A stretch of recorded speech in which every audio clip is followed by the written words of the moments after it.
Hello student, this is Palla Darbari, your host, and you're watching Palla Darbari classes. In this video, we will discuss the third chapter of Business Studies class 11th, Private, Public and Global Enterprises. This is the first volume of this chapter. Let us see the topic that we will discuss in detail. In this video, we will discuss public enterprises and forms of public enterprises. Let us see the meaning of public enterprises. A public enterprise is an industrial or commercial undertaking which the government owns and manages. The primary objective of the enterprises is social welfare and upholding the interest of the general public. So the public enterprises is an industrial or the commercial undertaking which the government owns and manages. It is also being known by different names like public undertaking, public corporation, national enterprise, state-owned enterprise, government enterprises, and so on. Now let us see the features of public enterprises. The first feature is autonomous or semi-autonomous in nature. The public enterprise is owned by the state government or the central government, or maybe established by the special act of the parliament. So it is the autonomous or semi-autonomous in nature.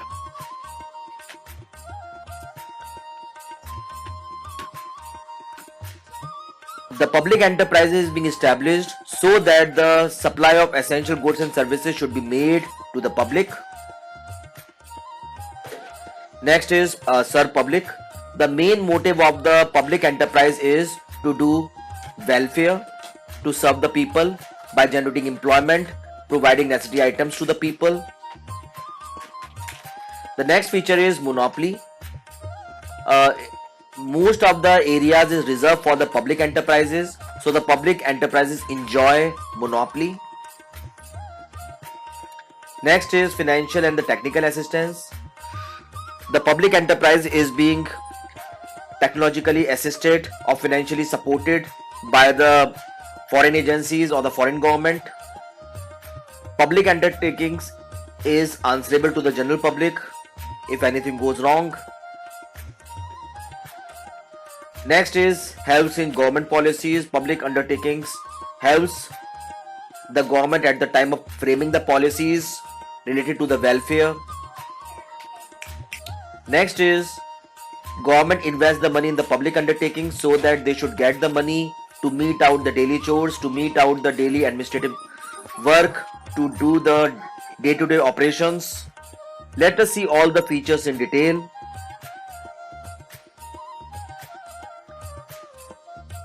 Public enterprises under the direct control of the government, and some are even established under the special act of the parliament. Therefore, public enterprises are autonomous or semi-autonomous in nature. Second characteristic is the objective of establishing a public enterprises is to serve the public. They supply essential goods and services at reasonable prices and also create employment opportunities. Next characteristic is a public enterprise endeavors to serve all sections of the people in the community. The next characteristic is in some sectors private organizations do not have permission to operate. Therefore, the public enterprises enjoy a monopoly in operation. Example, railways, postage and telegram, etc. Next feature, sometimes the country receives financial and the technical assistance from the international community for the development of industries. These grants are applied through public enterprises. Next feature is public enterprises are liable to the general public for their actions. Next, these enterprises help in the implementation of the economic plans and policies of the government. Next feature is the government makes the primary investment in the public enterprises. The question is why? So that the money can be arranged to meet out the day-to-day operations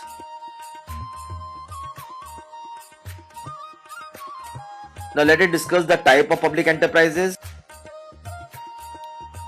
Listen, there are three types of public enterprises. Number one, departmental undertaking. Second one is statutory or public corporation. And the third is government company. Departmental undertaking is the public undertaking which is the oldest undertaking and is totally considered as the department of the central government. The public enterprises which is being formed by the special act of the parliament is called statutory or the public corporation.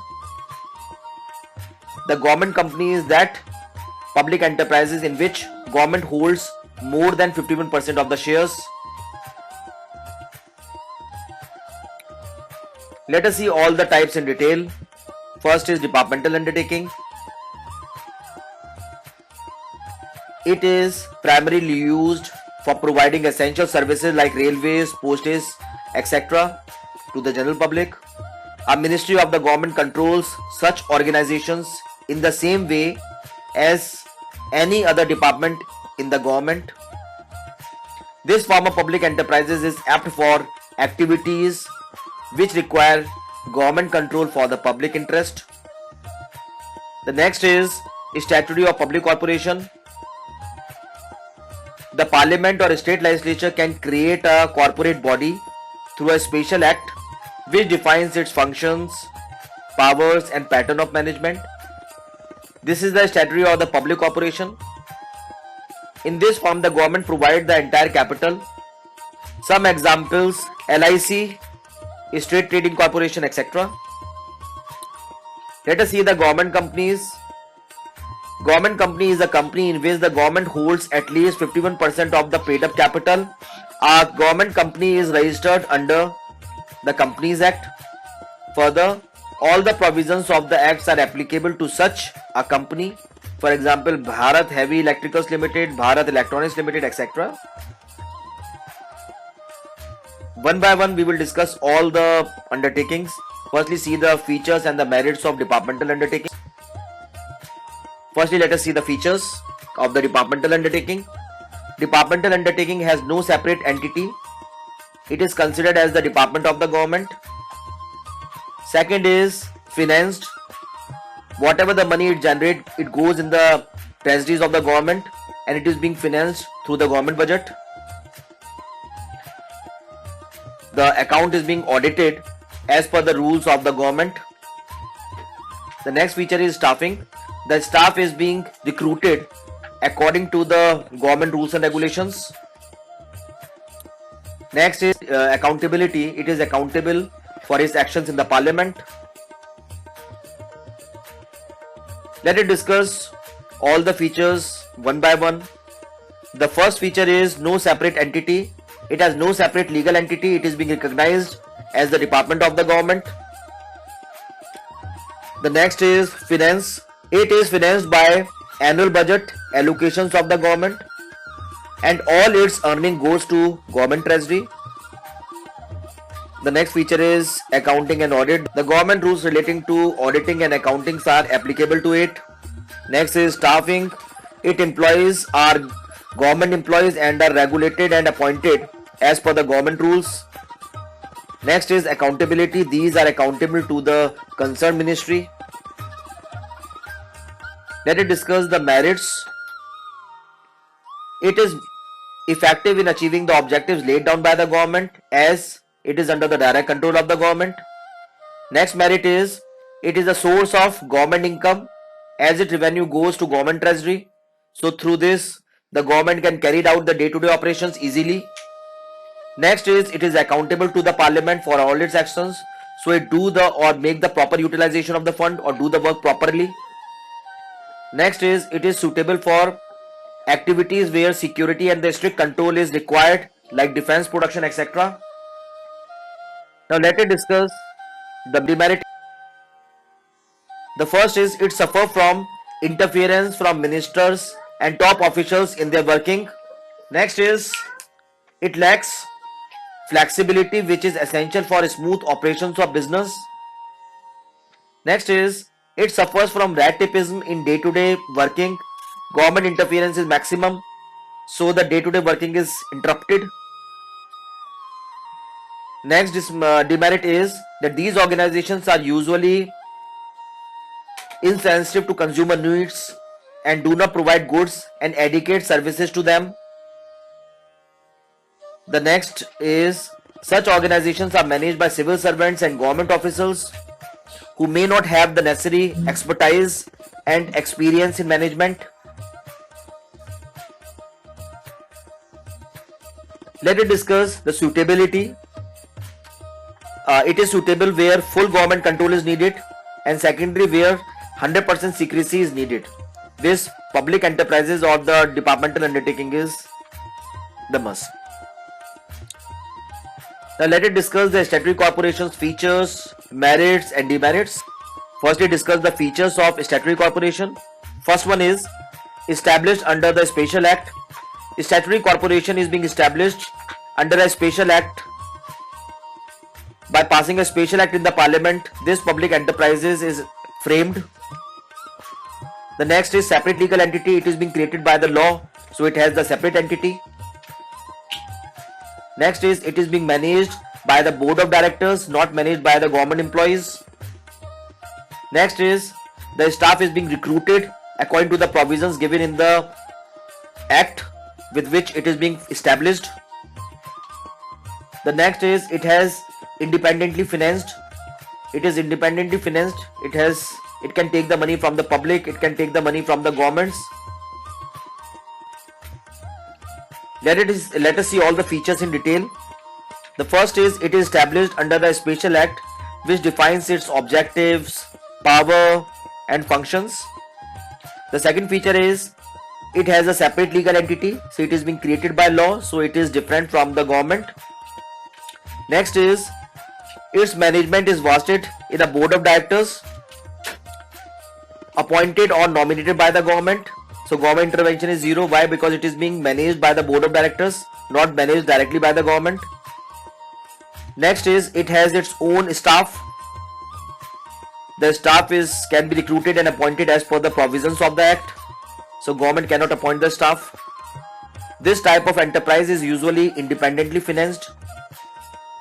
It means that it can borrow the money from the government, it can take the money from the public, and it can use its own earning for the future expansion.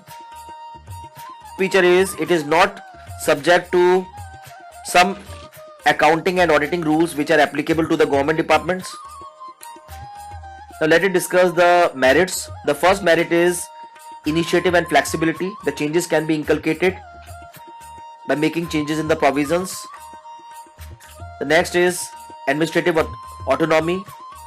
Government intervention is zero. They can take the administration, can manage the PSUs of their own.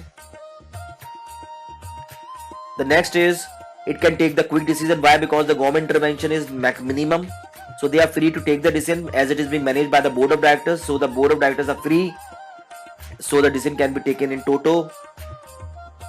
The next is service motive. The main purpose of framing the statutory corporation is serve the public. The next is efficient staff. They are free to recruit the employees, so the staff member which is being recruited to carry out the statutory corporations are more effective and efficient. The next is professional management. It is being managed by the competent people, so the management is good, because of which most of the statutory corporations are running at a profit. The next is easy to raise capital.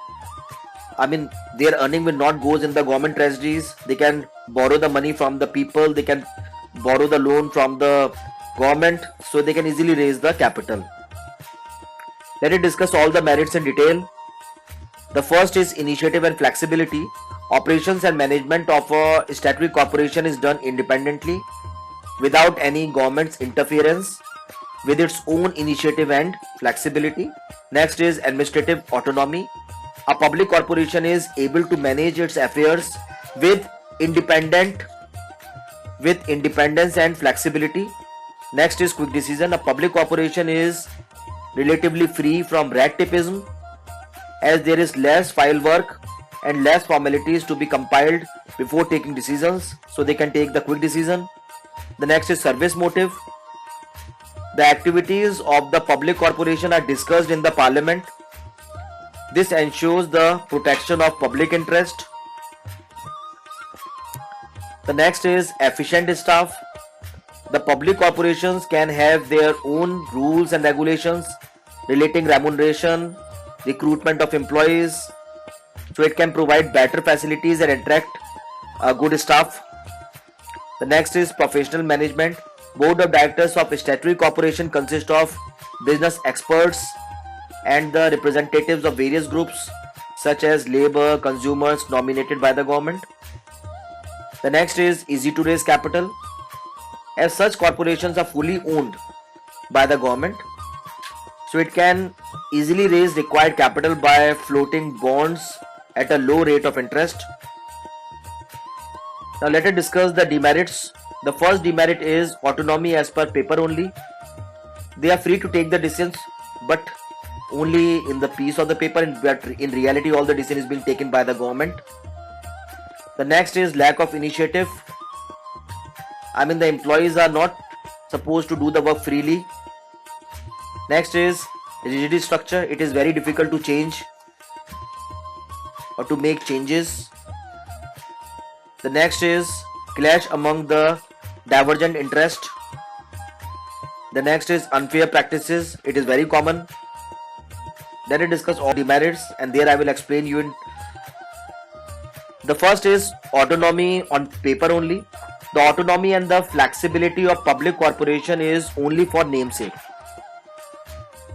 Practically, ministers, government officials and political parties often interfere with the working of these operations. According to the rule, they are free to take the decision of their own, but actually what is happening, the government officials and political parties are interfering in the working. The next is lack of initiative. Let us see. Public corporations do not have to face any competition and are not guided by the profit motive. So the employee of do not take initiative to increase the profit and reduce losses. Why? Because they are being on the fixed salary, so their work is not being recognized. Next is rigid structure. It is being created by the law, so it is very difficult to make changes. Changes cannot be easily inculcated. The next is clash among diverse interests. The government appoints the board of directors and their work is to manage and operate corporations. The question is, who appoints? The government appoints. As there are many members, it is quite possible that their interests may clash. Because this reason, the smooth functioning of the corporation may be hampered. When I say, it means that it is being appointed by the government, so the government interference is maximum, so there is always being a clash. It cannot do the work without interference, without government interference. Next is unfair practices. The government board of a public corporation may indulge in unfair practices. It may charge an unduly high price to cover up inefficiency. Let us see the suitability. The public corporation is suitable where the undertaking requires monopoly power, special powers, regular grants for the government, and an appropriate combination of public accountability and operational autonomy. Let us see the government companies, features, merits, and first feature is it is been registered under the Companies Act 1956. The second feature is it has a separate legal entity. It is being recognized as an individual legal person. The next feature is it is being managed as per the Companies Act. The next is the employees are recruited according to the Memorandum of Association and the provisions given in Article of Association. And then is raise fund. It can raise fund from the public. Let us discuss all the features in detail. First is it is registered or incorporated under the Companies Act 1956. Second is it has a separate legal entity. The law recognized government company as an individual.